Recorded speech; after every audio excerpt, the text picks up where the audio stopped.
Good morning. The only person who wasn't off the hook? Me. I'm not going to forget about this, Curtis, hashtag whispered. That shot in the face, consider it a down payment. If that wasn't bad enough, Brad blamed me for the whole thing. I asked you to do one thing, Donnie, take Beatrice for a walk. I guess that was too hard for you. What was I supposed to do? I protested. Let hashtag pummel Noah? There you go again, my brother-in-law accused. Nothing is ever your fault. There's always some excuse. But it really is an excuse, I protested. Now you're making an excuse about an excuse, he snapped. Listen, Donovan, I see you roll your eyes when I talk to you about military life, but it's not all about tanks and weapon systems and combat. It's about the kind of person you're going to be, having high standards for yourself and living by a code of honor, integrity, and discipline. If this is about getting me a buzz cut, I interjected, I don't want to hear it. The haircut is just a symbol. It's a token of your commitment to be part of something greater than yourself.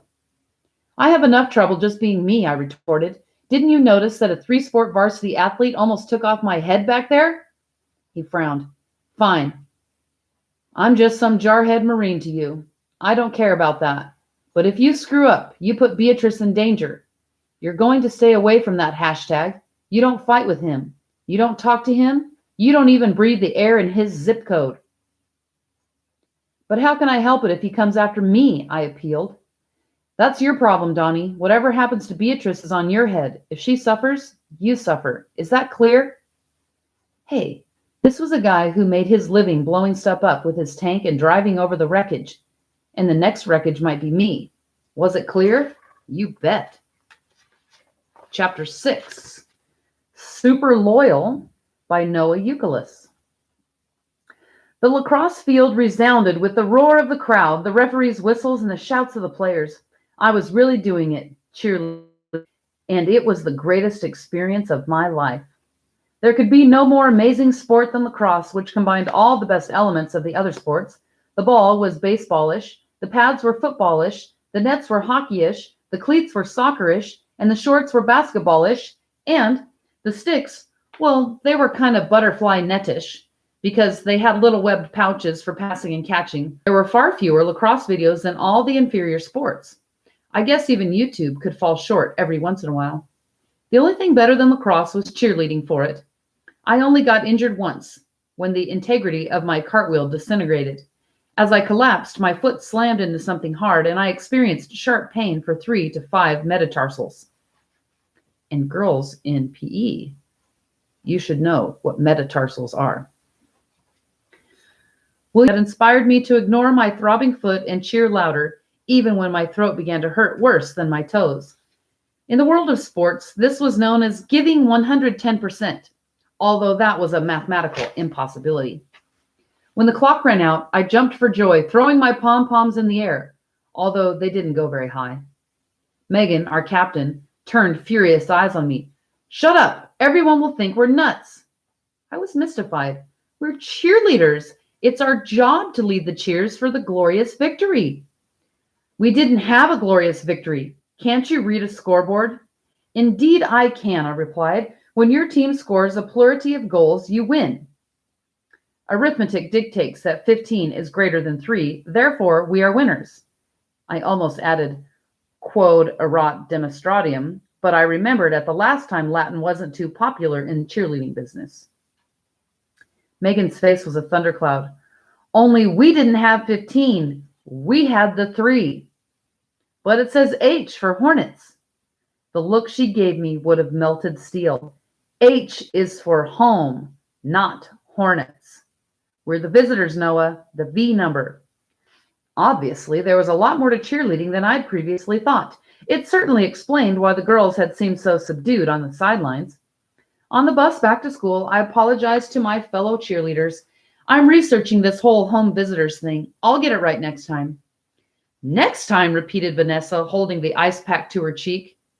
The only other boy on the bus was Taggart, with his arm in a sling. He couldn't play today, so he didn't have to stick around for the Coach Franco's post-game session. For some reason, he told everyone that his injury came from getting his arm caught in a car door. No, it didn't, I told him. You were bitten by a dog. It was a car door, he said between his clenched teeth. It was Beatrice. Don't you remember? She attacked you for punching Donovan Curtis. Curtis? Hashtag practically spat. This is all his fault. I'm going to get back at that guy if it's the last thing I do. People always said the academy was much harder than Hardcastle Middle School, but this was a perfect illustration of why they were wrong. This situation couldn't be solved like an equation. It required a higher level of analysis. Social analysis.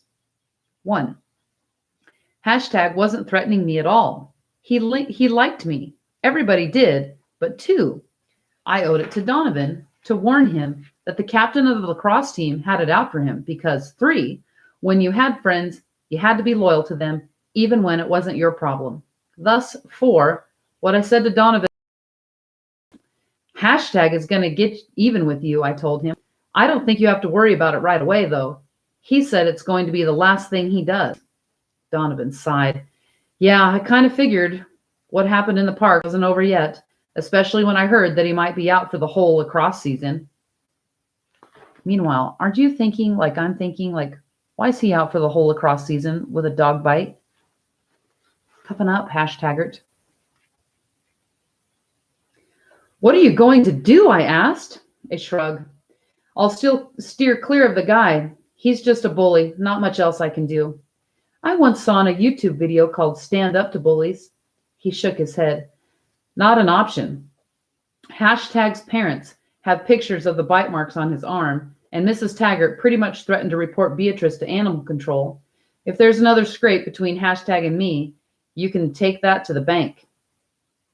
I could see it was a real dilemma for poor Donovan. He was being wronged, but he couldn't take action to right the wrong without putting Beatrice's life in danger.